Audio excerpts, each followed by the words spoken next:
পল্লবী দেবী তার দুই বৌমাকে বরণ করে বাড়িতে তোলে।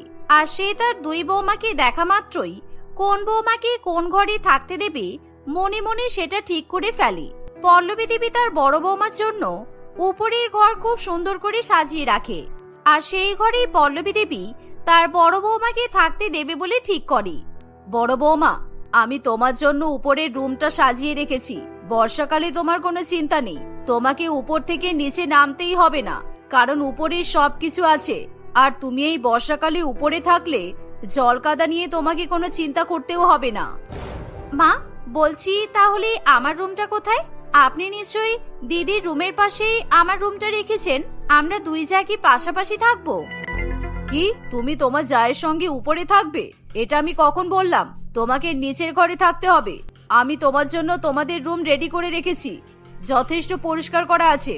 আর তুমি তোমার স্বামীকে নিয়ে ওই ঘরেই থাকবে। মা, তুমি সোনালির সঙ্গে এইভাবে কথা বলছো কেন?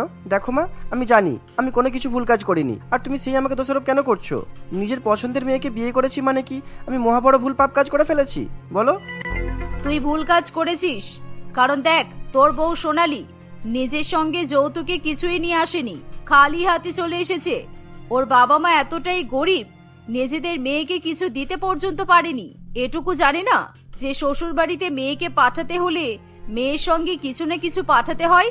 ওদের লজ্জা করলো না মেয়েকে খালি হাতে শ্বশুর বাড়িতে পাঠাতে? আর তুই দেখ, বড় বৌমা নিজের সঙ্গে কত কিছু উপহার এনেছে, যে উপহারগুলো আমার খুব পছন্দ হয়েছে। হ্যাঁ মা, কারণ আমার বাবা মা খুবই ধনী, আর আমার বাবা মা ভালো করেই জানে আমার কি কি পছন্দ, আমার কি কি লাগবে। তাই সব দরকারি জিনিসপত্র আমার বাবা মা আমার সঙ্গে পাঠিয়ে দিয়েছে।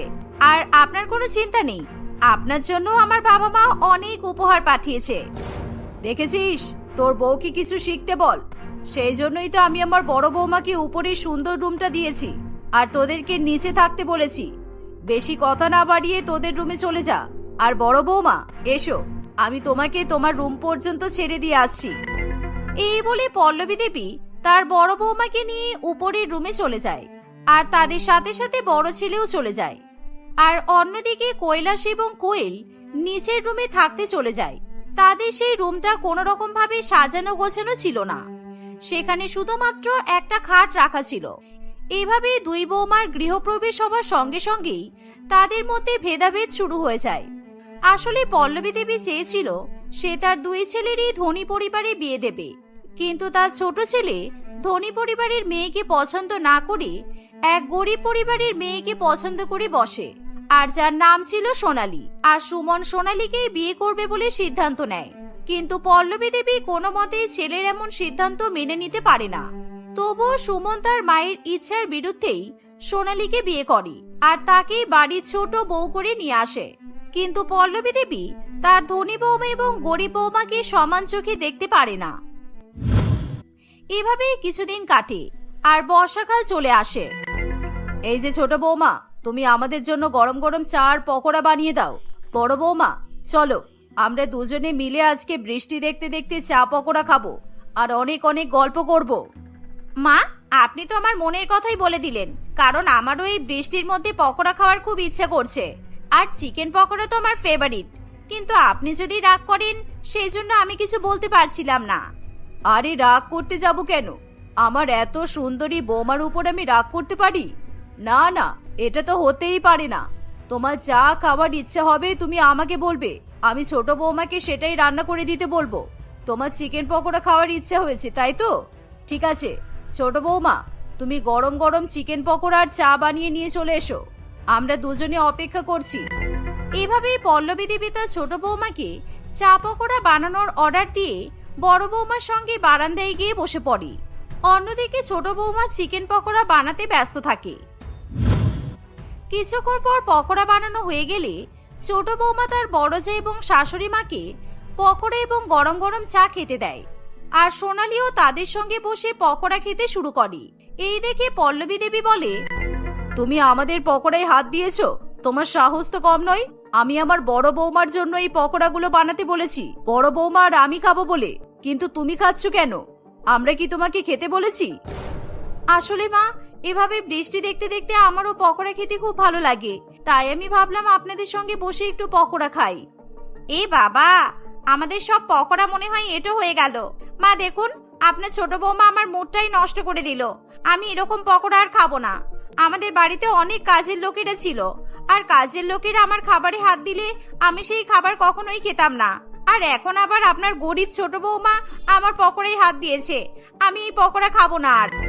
ছোট বৌমা, তোমাকে কে আমাদের পকোড়াতে হাত দিতে বলেছে?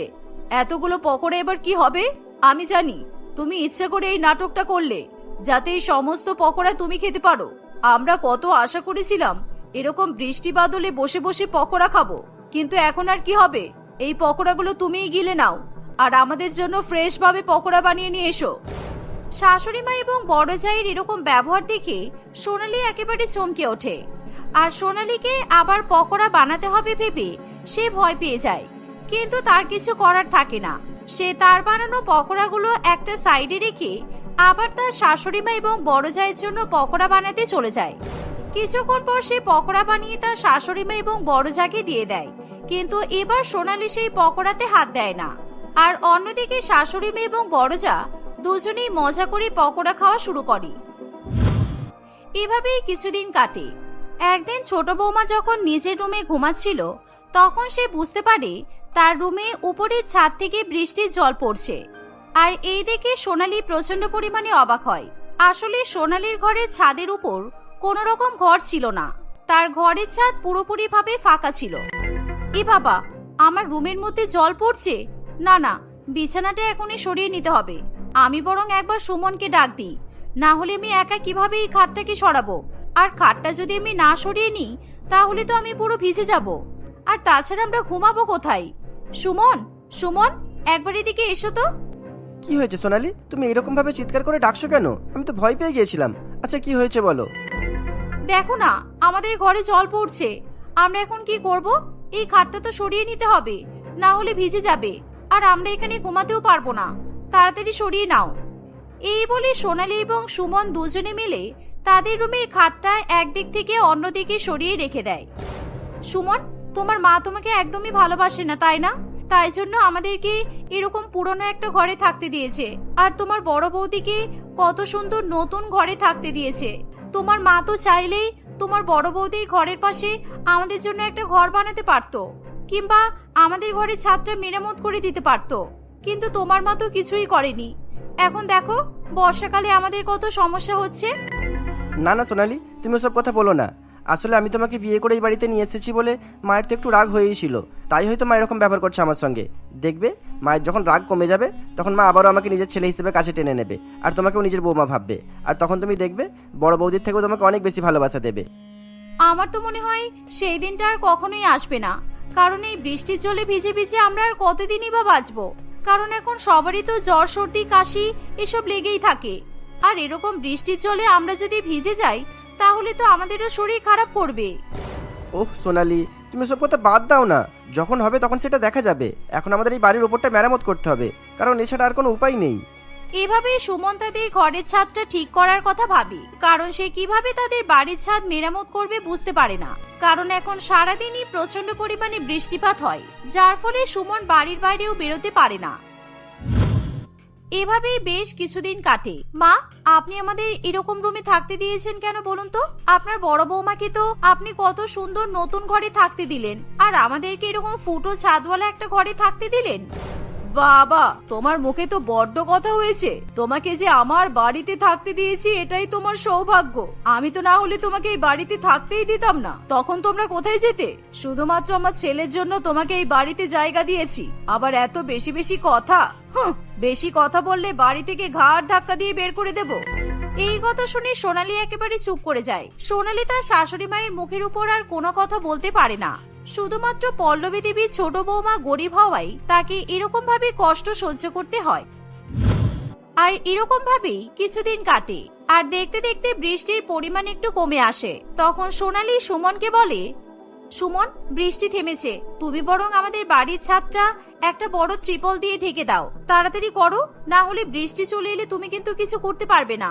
আমি তো ঘরের মধ্যে বড় বড় বালতি বসিয়ে রেখে দিয়েছি, কিন্তু কিছুক্ষণ পরপরই বালতিগুলো ভর্তি হয়ে যাচ্ছে, আর বারে বারে আমাকে সেই জল বাইরে ফেলতে হচ্ছে। আর সারাদিন এরকম করতে করতে আমি তো ক্লান্ত হয়ে পড়ছি। আচ্ছা ঠিক আছে, আমি যেমন করে উপরে কিছু পেপার লাগিয়ে দিচ্ছি যাতে আমাদের বাড়ির ভিতরে আর বৃষ্টির জল না আসতে পারে।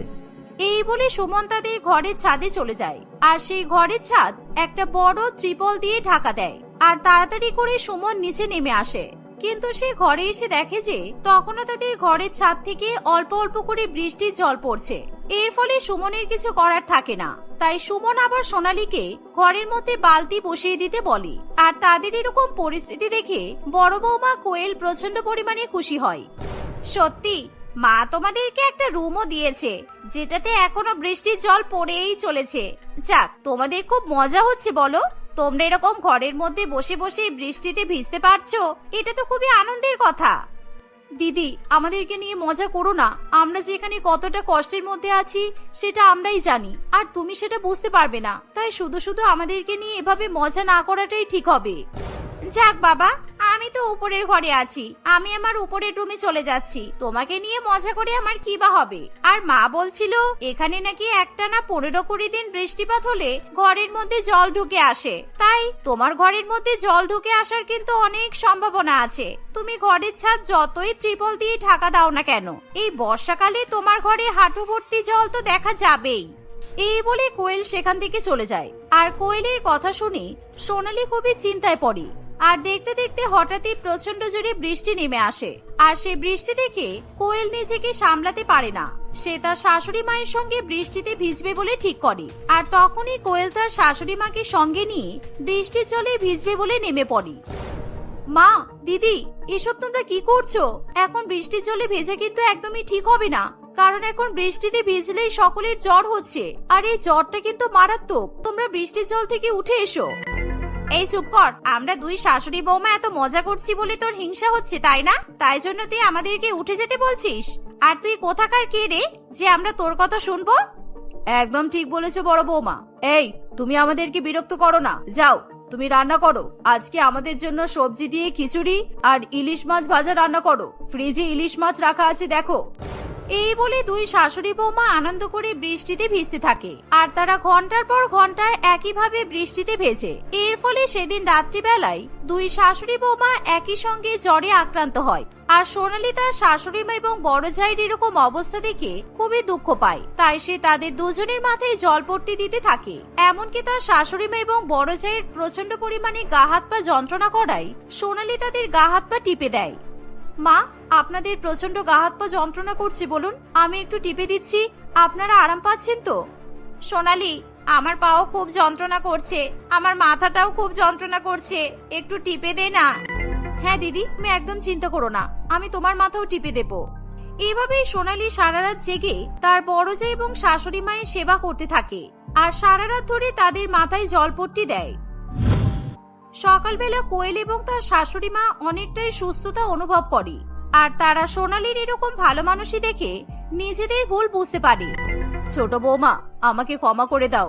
আমরা তোমার উপর অনেক অত্যাচার করেছি, তোমাকে অনেক ছোট বড় কথা বলেছি, কিন্তু তোমার মন খুবই ভালো। হ্যাঁ সোনালী, তুই আমাদেরকে ক্ষমা করে দে।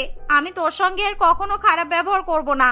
আর মা, আপনি তাড়াতাড়ি সোনালীদের ঘরের ছাদটা মেরামত করার চেষ্টা করুন, না হলে বৃষ্টিতে ভিজে ওদেরও শরীর খারাপ করবে। এভাবেই সোনালী এবং তার শাশুড়ি মা নিজেদের ভুল বুঝতে পারে।